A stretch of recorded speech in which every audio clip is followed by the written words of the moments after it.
Okay. Hello. I really hope that, you can see what I'm doing, because it won't focus. But, besides the point, I'm just gonna go in order of the ones that you got points off of. So, I'm gonna start with 2, because I think this is what you're talking about, how you didn't know, which one to use, whether it be square roots, factoring, or quadratic. So, in my opinion, we're gonna start with A. In my opinion, it is the easiest to factor anything, but if factoring does not work, then you can try something else. I don't know why it's not focusing. Not very chill of my phone. Hold on. Okay, I'm back because now it's focusing. Sick. Okay. So, in my opinion, factoring is the easiest. So I always try to do that first. So to factor, you always have to get everything on one side equals 0. So x squared minus 3x plus 1 equals 0. So then I try to think of what multiples go into 3, and so nothing works. So then factoring is not an option for this one. So then next best is to go to the square one. Yep. So for the square roots one, you need to get all x's on one side. So you have the x squared and the 3x equal the x squared and the minus 3x on one side and the negative 1 on the other side. So then from here, what I do is I go and I take those, and then to find what the square would be, I take whatever this number is, I divide it by 2, so that's 3/2, and then I square this number to get what this should be. So this is 9/4, and then because you added 9/4 to this side, you have to do the same thing to the other side. So then you would be able to find the square of what this equation is. So the square of this, the square, whatever it's called, I don't know what it's called. I don't know words, I'm sorry. Is just whatever this number, x minus or plus, whatever that is, minus 3/2. That number. Squared. Which I think you got. Yeah, you did. Cool. And then this is 4/4, negative 4/4. So this is 5/4. And then, yeah, you knew how to do this, I'm pretty sure. So then you have to square root both sides. You have x minus 3/2 equals, then when you square root, it's always plus or minus. The square root of 5 can't be simplified, but the square root of 4 can be, so that's 2 on the bottom. And then you add that 3/2. So then your x, there you go. There's your solution. You got 2 solutions, 3/2 plus the square root of 5/2, or 3/2 minus the square root of 5/2. And it can also be written like that, but doesn't matter. Okay. And moving on to the next one, we have x minus 1 equals 3. Okay. So because this factored form isn't equal to 0, you can't really solve for this yet. So what I'm going to do is just distribute, make it easier. Minus x equals 3. And because I'm already pretty sure that this is not factor. No, it might. I lied. Well, let's try factoring. Let's see. Oops. You have to move over the 3 to the other side. Equals 0. Multiples 3 or 3 and 1. Yeah, no, it doesn't factor. I lied. Okay. So then I take factoring off the table, and then I move to the next one, which is the square roots method. Because that is the only other option you get. Okay. In this scenario, according to the questions on your quiz. So, we already have all the x's on one side and then the other variable on the other side. So then, we just copy down this. Take half of this. This is... There's just a 1 in front of that x. So then half of this is a half. And then squaring this to get what you put... to make this be able to be a squared factored form.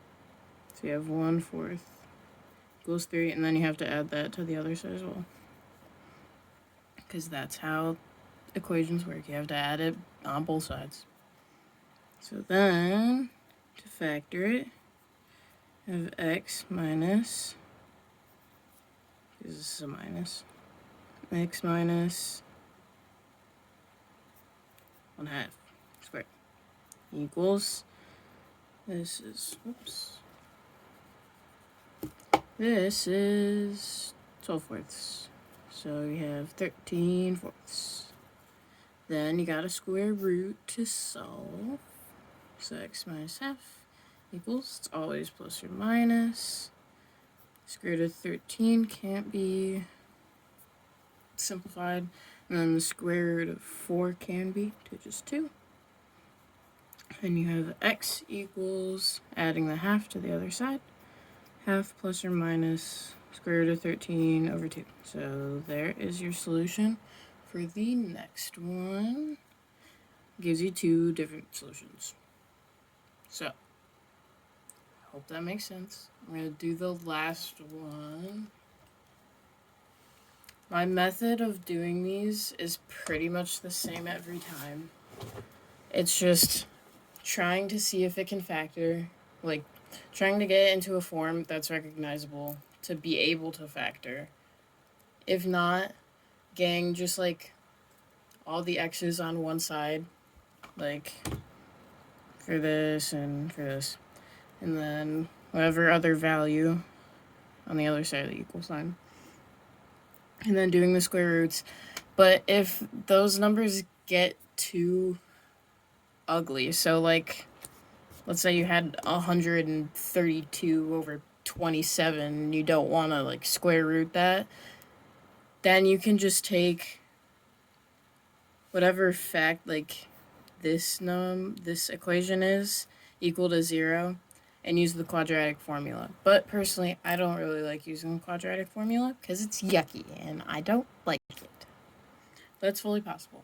So I'm going to do the last one, and I'm going to do the same method that I normally am using square roots or factoring.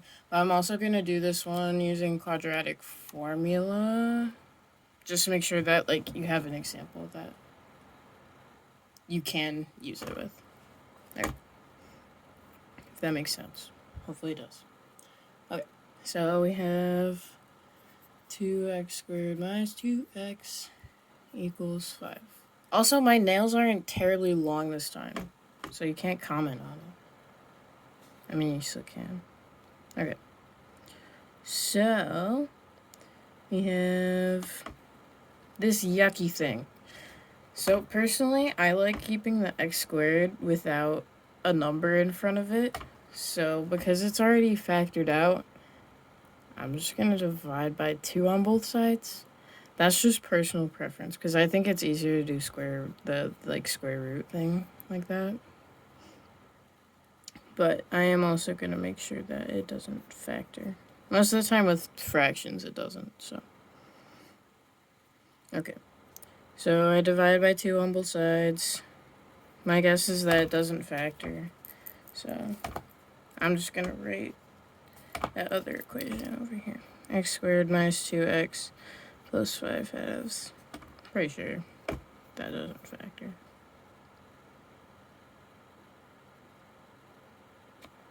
No, it doesn't. Okay. So, I'm going to go back to the square roots, having all the x's on one side, and then whatever other number on the other side. Taking all of this again, dividing this number by 2, just 1. Then squaring it, very easy, just 1. And then,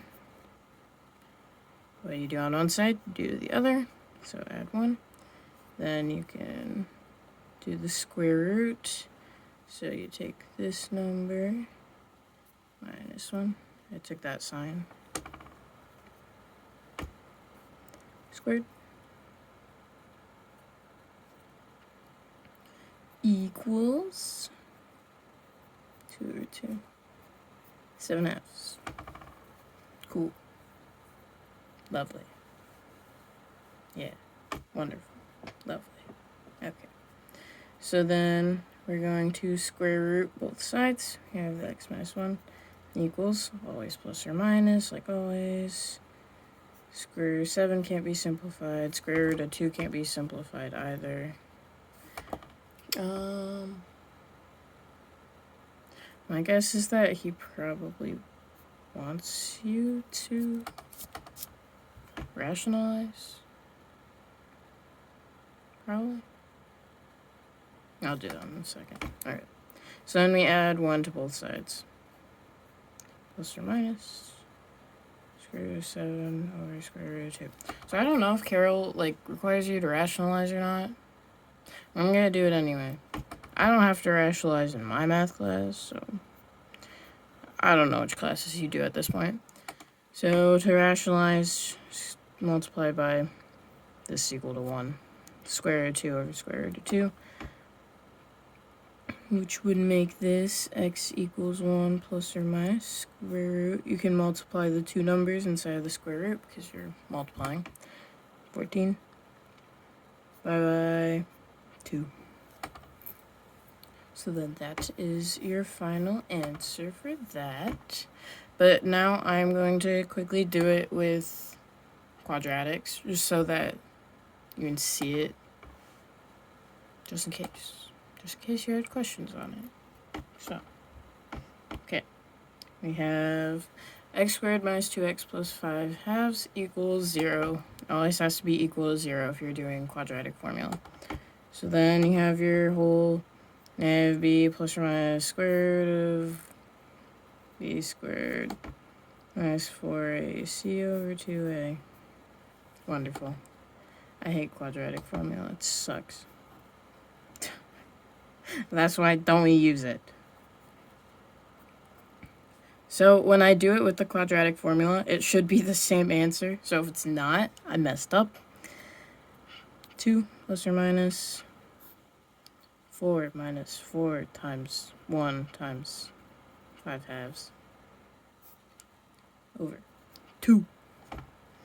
So then x equals, just gonna simplify in the square root.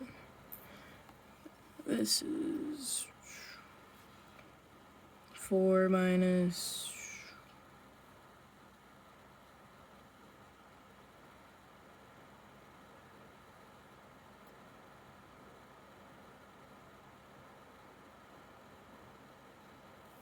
oh my god, am I stupid? I don't know if you can use quadratic on this one. You should be able to.